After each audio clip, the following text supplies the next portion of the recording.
कोई त्रिभुवन में जिसकी रक्षा नहीं कर सकता, उसकी रक्षा के लिए मां भवानी दुर्गा अपना भयानक रूप धारण करके महिषासुर आदि दैत्यों का मर्दन करती है।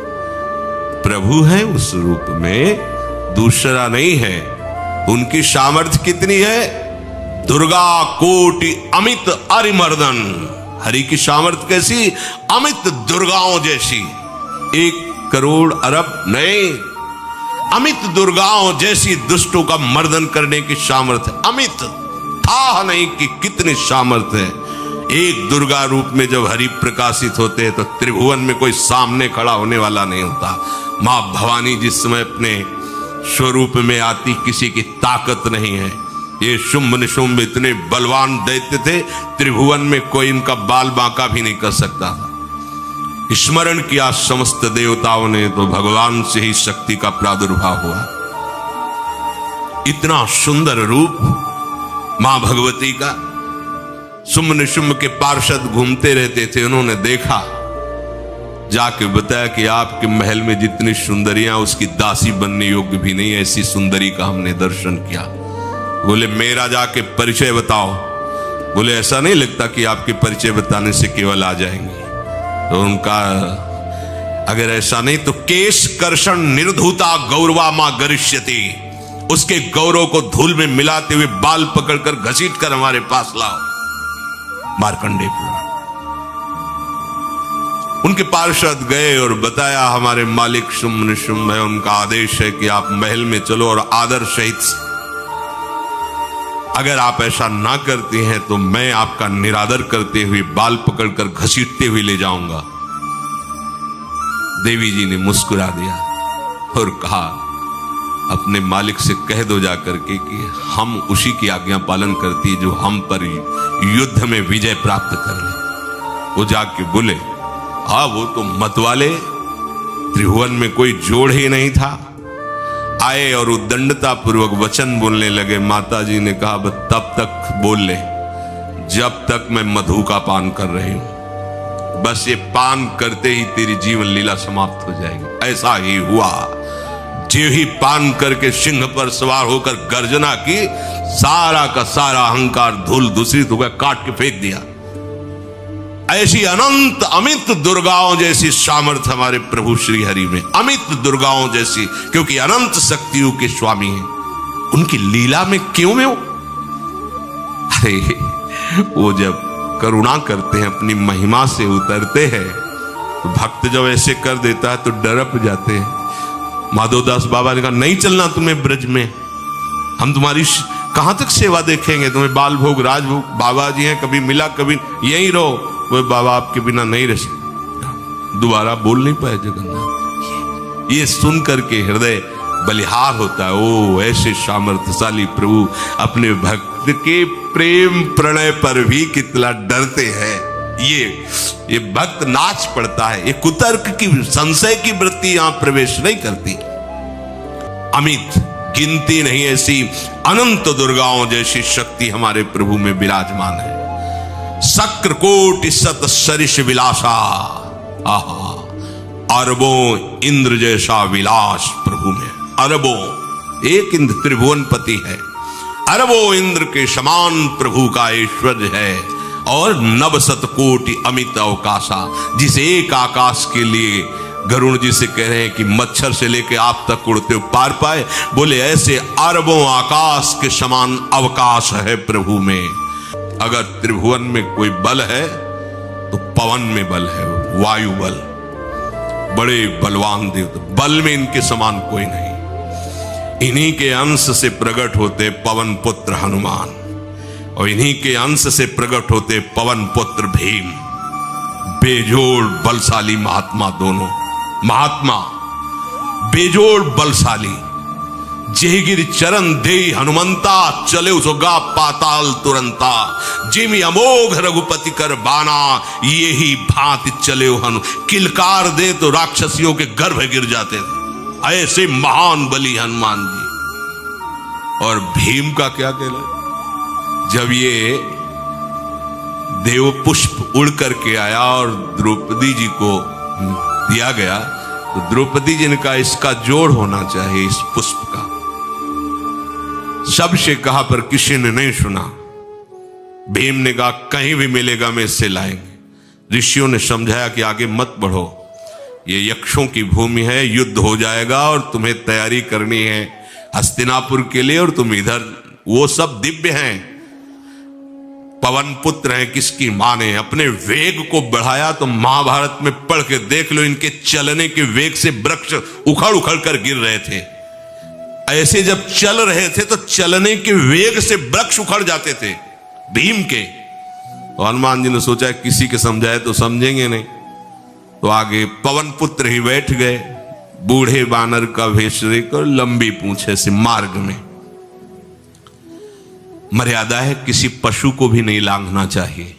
विवेकवान उपासक ऐसा नहीं कि कोई सो रहा है पशु भी आप उसे लांघ जाए, ऐसा नहीं। जो विवेक है, जो मर्यादा है, वैसे किसी सोते हुए को लांघना नहीं चाहिए।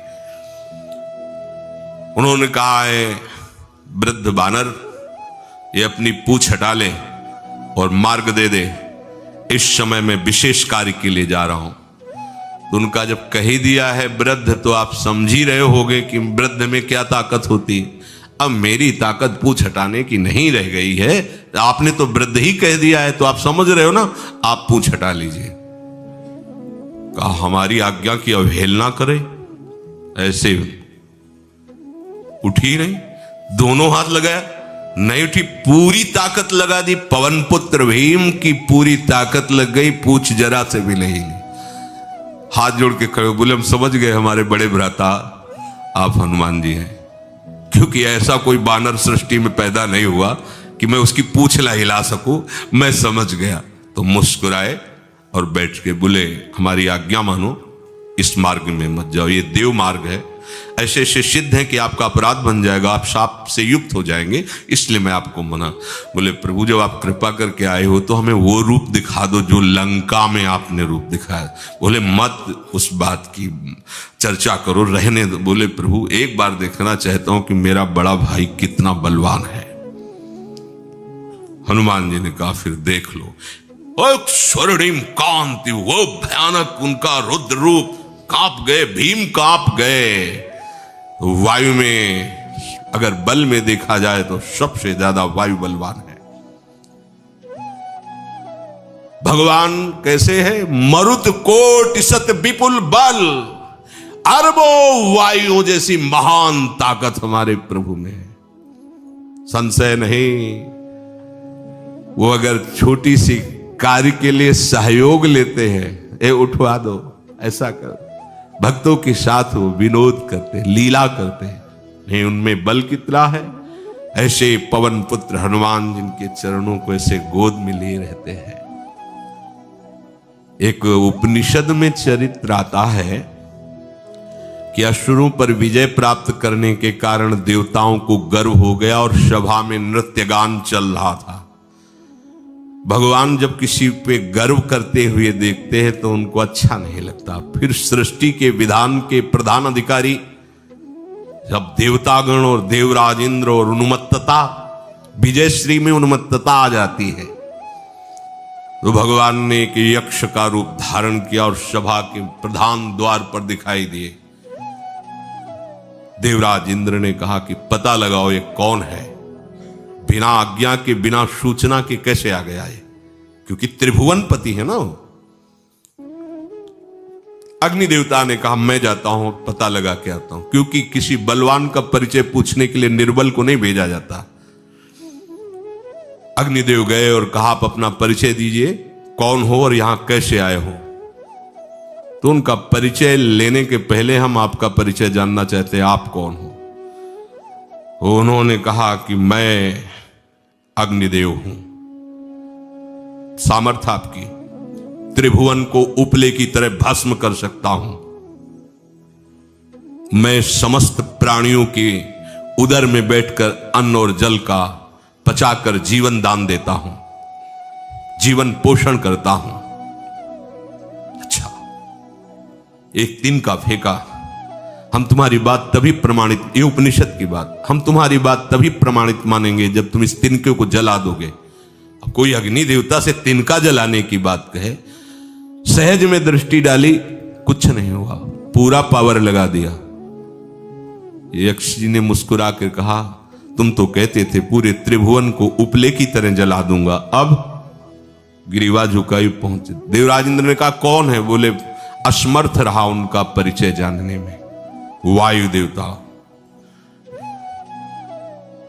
आप अपना परिचय बताइए। आप अपना परिचय जो आए हो तो हमें पहले बताओ, तब हम अपना परिचय दें। तो उनका, मैं महान देव वायु हूं, बल आपका, संपूर्ण जीवों का जीवन हूं। अगर मैं रुक जाऊं तो एक भी क्षण सृष्टि टिक नहीं सकती, क्योंकि सब वायु से जीवित है, और मैं पूरे ब्रह्मांडों को तिनके किसे उड़ा सकता हूं। ये तिनका है, उड़ाओ। पूरी ताकत लगा दी वायु देवता ने, तिनका नहीं उड़ा। ग्रीवा झुकाई, वापस चले गए। अब देवराज इंद्र उठे, जे ही नजदीक पहुंचे यक्ष अंतर्धान हो गए, और देखा साक्षात ब्रह्म विद्या दूर से मूर्तिमान ब्रह्म, और डांट लगाई कि तुम उनसे संभाषण करने योग्य भी नहीं हो, क्योंकि तुम सबसे बड़े सिंहासन पर बैठे हो और अहंकार करते हो।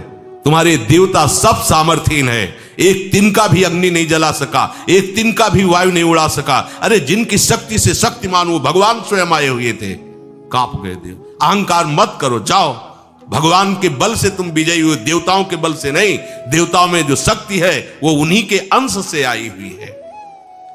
अरबों वायु के समान महान बलशाली हमारे श्री हरि, अरबों सूर्यों के समान उनका प्रकाश, अरबों सूर्यों के समान प्रकाश, अरबों चंद्रमाओं के समान सुशीतलता, समस्त भयों और दुखों का नाश करने वाले प्रभु श्री हरि।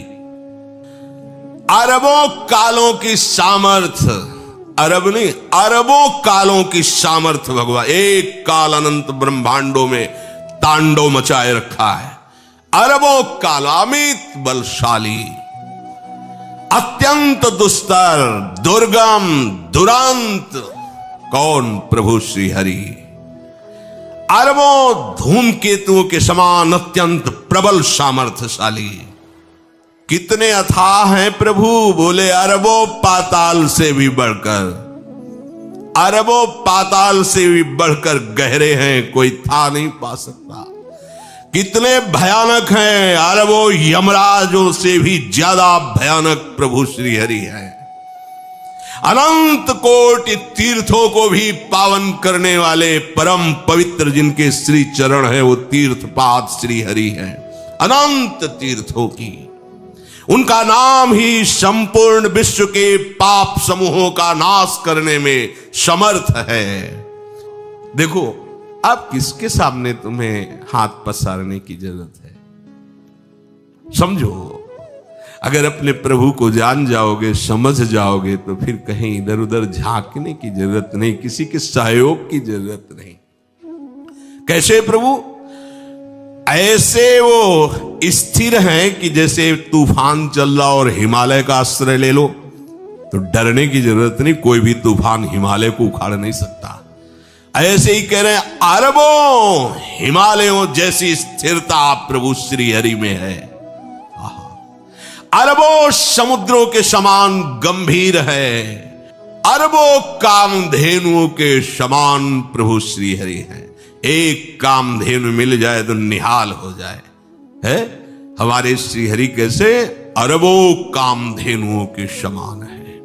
इच्छित कामनाओं की पूर्ति कर दे उसे कामधेनु कहते हैं। प्रभु में कितनी चतुरता है! अनंत कोटि सरस्वतियों की एक सरस्वती ब्रह्मांडों का संचालन करती है, बुद्धि के अधिष्ठात्र देवी हैं। यहां क्या, हमारे श्री हरि अनंत कोटि सरस्वतियों की चतुराई समाई हुई है। अरबों ब्रह्माओं के समान सृष्टि रचने में समर्थ। एक ब्रह्मा प्रकट कर दिया, ये वैभव प्रकट हो गया। अरबों ब्रह्माओं जैसी सामर्थ सृष्टि रचना की प्रभु में है। आहा! और अरबों विष्णुओं के समान पालन करने की सामर्थ प्रभु में है। अरबों शंकर के समान संहार करने के सामर्थ्य प्रभु में है।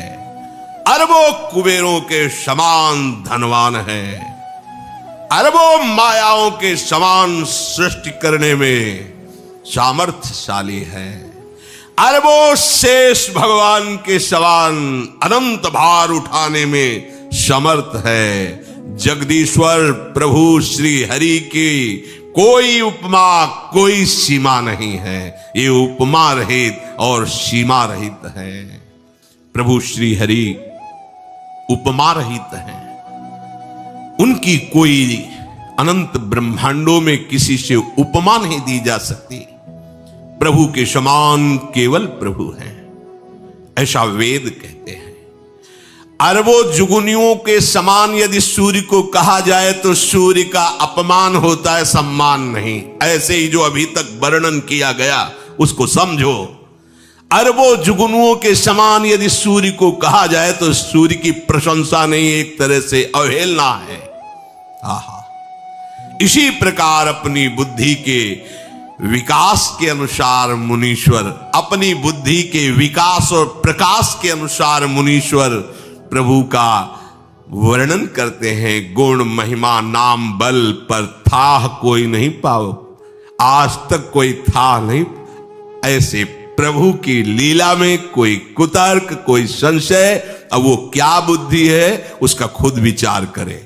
कलयुग में केवल भगवन नाम, इसके अलावा किसी की गति नहीं हो सकती और से, पक्की बात। इसीलिए मैं अपने गुरु की आज्ञा का पालन करते हुए हर समय नाम जप करता हूं। ये तो तुम रोते रहते हो, ये क्यों? कुछ प्रलाप सा करते हो, नाचते रहते हो, रोते रहते हो। अब कैसे वेदांतियों को समझावे? महाप्रभु ये कहे क्या कि श्री कृष्ण प्रेम में उनमें प्रेमी कभी कहता ही नहीं कि मेरे में प्रेम आ गया है। सब कुछ बदला बदला सा मुझे लगता है। अपने आप आंखों से आंसू बहते रहते हैं, मैं भी घबराता हूं, पता नहीं ऐसा क्यों होता है। हमने गुरुजी से पूछा था कि भगवान आपने ये क्या कर दिया मुझे, तो गुरुजी ने कहा था कि ये शुभ लक्षण है। कितनी प्रवीणता से स्थिति का वर्णन कर रहे हैं। देखो, गुरुजी ने कहा था महान स्थिति का ये शुभ लक्षण है और तुमको इससे कोई मतलब नहीं, तुम केवल नाम जप करो। तो अतएव भगवान मैं उस दिन से ये सब कुछ नहीं सोचता हूं, केवल नाम जप कर रहा हूं। नित्य बस निरंतर नाम जप पर हमारी दृष्टि रहती है। क्या मतलब, क्या बात है, यही जीवन का सार है। नित्य निरंतर केवल हमारी नाम जप पर दृष्टि रहती है। और अब तो ऐसी लत लग गई है, आदत, स्वभाव, आसक्ति कि छूट जाए प्राण तो बात अलग है, नहीं तो नाम नहीं छूट सकता। प्रकाशानंद जी ने कहा ब्रह्म सूत्रों में निर्विशेष ब्रह्म का प्रतिपादन किया गया है। अहंग्रह उपासना द्वारा निर्विशेष ब्रह्म का चिंतन कर लो तो संन्यास धर्म सार्थक हो जाएगा। नाचना गाना ये वेदांत सूत्र के विपरीत है। अहंग्रह उपासना का मतलब होता है मैं ही ब्रह्म हूं, मैं ब्रह्म हूं। प्रभु ने कहा, चैतन्य महाप्रभु ने, कि क्या ब्रह्म सूत्रों की व्याख्या करने वाले भगवान व्यासदेव जी नहीं जानते क्या? आप ये कैसे कह सकते हैं कि निर्विशेष निराकार ब्रह्म का ही प्रतिपादन ब्रह्म सूत्र करते हैं? अगर ब्रह्म सूत्रों की व्याख्या वेदों का विभाजन करने वाले श्री कृष्ण द्वैपायन भगवान व्यासदेव जी उसकी व्याख्या की, तो निर्विशेष ब्रह्म को ही केवल व्याख्या करते। आपने गौर से नहीं देखा इसलिए आपको ऐसा लग रहा है। सब कुछ वर्णन करने के बाद भी व्यासदेव जी असंतुष्ट थे। जब नारद जी से मिले तब नारद जी ने कहा आप पूर्ण काम होकर असंतुष्ट कैसे हैं? तो उनका सब कुछ रचना हो गई, वेदों का विभाग किया, महाभारत भी वेदों का सार निकाल दिया, इतिहास महाभारत और सब पुराणों की भी रचना की, पर एक असंतुष्टि है। तो उन्होंने कहा कि संतुष्टि होगी श्री कृष्ण यश गाने से। तभी श्रीमद् भागवत की रचना। आसपास देखा, सब सन्यासियों को सोच रहे हैं कि कहीं फंसा न लें और हमको। तो चैतन्य महाप्रभु ने कहा, सार्वभौम भट्टाचार्य कौन सा ग्रंथ है जो नहीं जानते? तो सुनाए हैं, हमें वेदांत का भी पता है, शारीरिक भाष्य का भी सुना है, पर जो हमारी समझ में आया वो हम आपको कह रहे हैं। और आपने कहा भगवान शंकराचार्य को तो जगत गुरु हैं, गुरुदेव हैं, कौन ऐसा उनको नहीं मानेगा? हम भी तो उन्हीं की परंपरा में हैं। दशनामी शांकर संप्रदाय के आचार्य शंकराचार्य जी हैं, तो हम भी तो उन्हीं के जगन मान्य गुरु हैं। वो उनके श्री चरणों में पूरी श्रद्धा रखते हैं। प्रकाशानंद का ये कोई मानना हुआ? मानना तो तब होगा जब आप शंकर भाष्य के अनुसार बोलिए, वेदांत के अनुसार बोलिए। भगवान व्यास देव जी तो शंकर भाष्य वो मानते हैं, भावों को तो शंकर भगवान समझते हैं, उन्होंने ही तो शंकराचार्य जी के रूप में प्रकाशित किया है। हम एक शब्द में कहते हैं कि उपाधि रहित अखंड सत्ता, निर्गुण निराकार निर्विशेष ब्रह्म की, ये वेदांत कहता है। जब जगत वास्तव में कुछ है ही नहीं तो जीव और ब्रह्म, इसमें भेद कैसा? फिर किसकी स्तुति, किसका प्रणाम, किसके लिए नाचना, किसके लिए गाना, किसके लिए रोना? यही था। तभी का 20 वर्ष कभी रोना लिया है। किससे विनय करें, किससे प्रार्थना करें जब कोई दूसरा है ही नहीं? सब नित्य शुद्ध बुद्ध मुक्त ब्रह्म स्वरूप है प्रकाशानंद जी ने। इसके अतिरिक्त सब स्वाप्निक, सब माया, सब मिथ्या। चैतन्य महाप्रभु ने फिर हाथ जोड़कर कहा, व्यास भगवान ने तो ब्रह्म सूत्रों का भाष्य किया है प्रभु, उस भाष्य को करने पर उन्हें शांति नहीं हुई, और जब श्री कृष्ण कथा कही श्रीमद् भागवत में, तब व्यासदेव जी की अंतिम कृति है श्रीमद् भागवत महापुराण। आप तो सर्वशास्त्र वेदता, ठीक ठीक बताइए, श्रीमद् भागवत को आप मानते हैं? हां, तो निर्विशेष ब्रह्म की प्रधानता है या ब्रह्म की प्रतिष्ठा स्वरूप श्री कृष्णचंद्र जी की, सविशेष पूर्ण ब्रह्म परमात्म तत्व श्री कृष्ण की? हां हां, सत्य है, सत्य है। श्री प्रकाशानंद जी, श्रीमद् भागवत को भगवान व्यासदेव जी ने सभी शास्त्रों का सार बताया है, क्योंकि आखिरी नारद जी ने उन्हें उपदेश किया था। मुझे पता है कैसा ज्ञान होता है कि तो स्वीकार नहीं करना चाहता। भगवान शंकराचार्य जी ने जो कहा है वो अपनी रट लगाए, उस निर्गुण निराकार ब्रह्म है, ये निर्विशेष ब्रह्म ही साध्य है, यही बात समझ लो आप। फिर चैतन्य महाप्रभु ने कहा, भगवान शंकराचार्य श्रीमद् भागवत को यथाविधि जानते हैं, भागवत की परम श्रद्धा रखते थे, और ये जानते हैं कि भगवान व्यासदेव जी के द्वारा प्रकट हुआ श्रीमद् भागवत श्री कृष्णचंद्र सच्चिदानंद रूप हैं। फिर भी उन्होंने निर्विशेष ब्रह्म को ही अपने भाष्य में प्रधानता देते हुए चरम लक्ष्य माना है। ये जानते हो किस लिए? प्रकाशानंद जी से कह रहे कि जो बहुत बुद्धिमान है तो दौड़ दौड़ और दौड़, दौड़ा दौड़ा के थका दिया वेदांत। अरे भाई प्रकाशानंद जी ने कहा, सूत्रों के अर्थ का अनर्थ करने में कौन सा लोक कल्याण हो जाएगा? आप ऐसा क्यों बोल रहे हैं? चैतन्य महाप्रभु से कहा। महाप्रभु ने धीरे से कहा, भगवान अर्थ का अनर्थ प्रभु आप बुद्धि की धरा से ही देख रहे हो। प्रकाशानंद जी से कहा, असली में जो अनुभव का विषय है वो तो आप वाणी से बोल ही नहीं सकते हैं, आप बुद्धि की धरा में विचरण कर रहे हैं। तर्क के द्वारा क्या सत्य वस्तु का बोध हो जाएगा? असली तो अनुभवगम्य है, तर्क प्रधान तो है नहीं।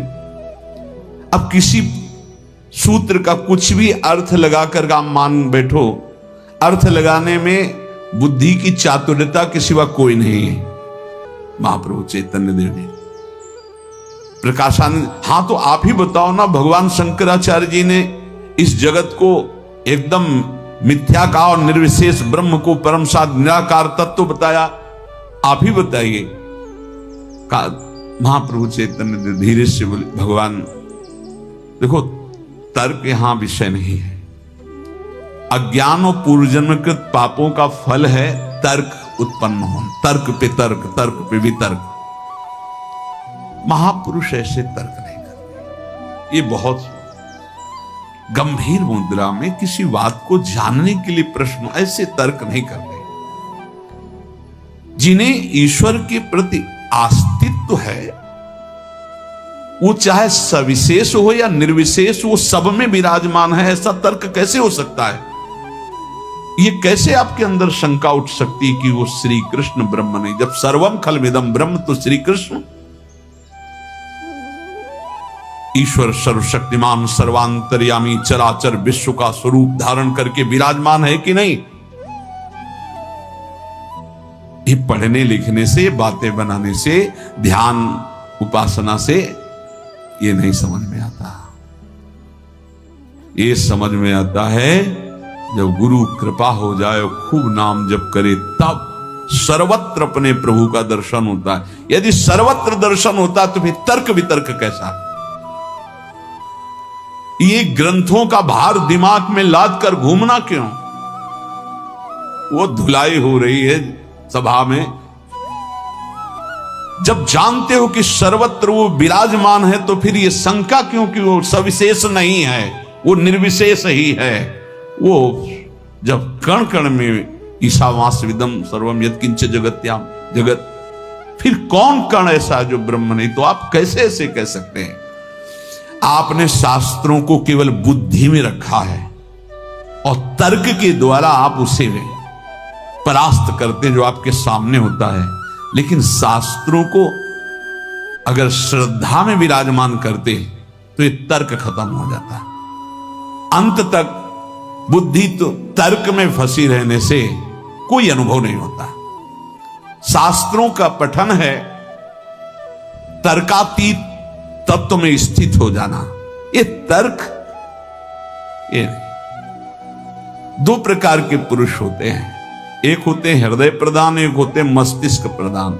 हृदय प्रधान बहुत कम होते हैं, मस्तिष्क प्रधान अधिक होते हैं। मस्तिष्क प्रधान वाले बिना तर्क के परास्त हुए बात मानते ही नहीं कि बुद्धि शक्तिहीन हो जाए, तब स्थूल सूक्ष्म कारण तीनों से रहित हो जाती है और परमार्थ स्वरूप में स्थित हो जाती है। इसलिए शंकर भाष्य है, इसलिए वेदांत रगड़ रगड़ के तर्क कर करके हार गई, बुद्धि शक्तिहीन हो गई। अब बैठ गए, जब बैठ गई तो स्थूल सूक्ष्म कारण तीनों हटाओ स्वरूप। महाप्रभु चैतन्य देव बोल रहे, भगवान शंकराचार्य जी ने उन तर्क के द्वारा युक्तियों को भगवत तत्व तक पहुंचाने के लिए ऐसा सूत्र रखा है कि भारी से भारी तार्किक भी लड़खड़ा करके वहां गिरे और बुद्धि शिथिल होकर भगवत स्वरूप को प्राप्त हो जाए।